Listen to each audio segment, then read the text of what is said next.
Again, if you want a smarter room, ask more questions, ask really good, insightful, thought-provoking, energy-focusing kind of questions. And then the third practice is to have ready questions. I'm always looking for what's the lazy leader's approach to being a multiplier? What's the fast path for doing this? And it might be that you, on Monday, generate the questions for the week, or you take a few minutes before you go into a meeting. But I know people run from meeting to meeting, and you might develop a set of back pocket questions over the next 4 minutes. We're going to jam as many, we're going to invite you to create your own set of back pocket questions. Here's how we're going to do this. We're going to start with yours, and then you're going to steal from your colleagues, pseudo colleagues, this group gathered here together, and then you can steal some of ours. I think of back pocket questions as a set of questions that you can just carry with you. A great back pocket question is one that can be used not in a particular setting, but in virtually any setting. Like maybe the ultimate back pocket question is, what do you think? Mm-hmm. What's on your mind? Mm-hmm. Okay, here's what we're going to do. We're going to do this fast. In the next minute, would you enter your favorite question? It's a high utility question. It gets people thinking. It can be used it has utility in a number of settings. What keeps you up at night? Why? What are your thoughts on this topic? What have you noticed? Can you tell me more about what surprises you about this? Okay, there's a bunch going.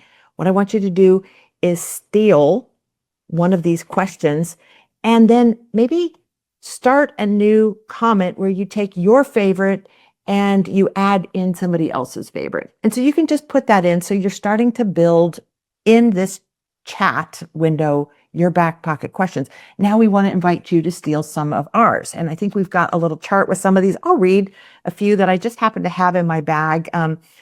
What do you think we should do? What do you think is causing the problem? And we saw that in one of the questions earlier about silos. Why do you think we're working in this way? What pulls us this? What does this look like from your perspective? I love this question because it assumes, built into the question is this idea that there's not a single right perspective necessarily. And invite people just what does it look like from you? Where might the data be misleading us? Maybe one of my favorites here, it's a guiding question. What am I not seeing that's important for me to understand? Mm-hmm. And it's a really safe question. It's different than what am I doing to contribute to this? What am I getting wrong? And that, if you've got a great, relationship with someone, you could ask.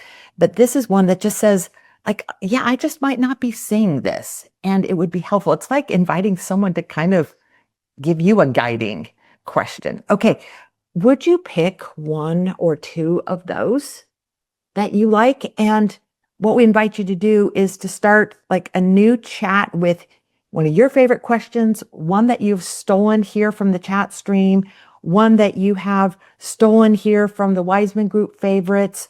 Just type them out together, hit enter, and then copy that and, I don't know, paste it into a document that sits on your desktop, or just pull out your phone and take a picture of that, heart it, store it in your favorites, and now you have questions on the go. Mm-hmm. If you are going into a meeting and you don't have time to prepare, you just pull out your favorite questions and you are good to go.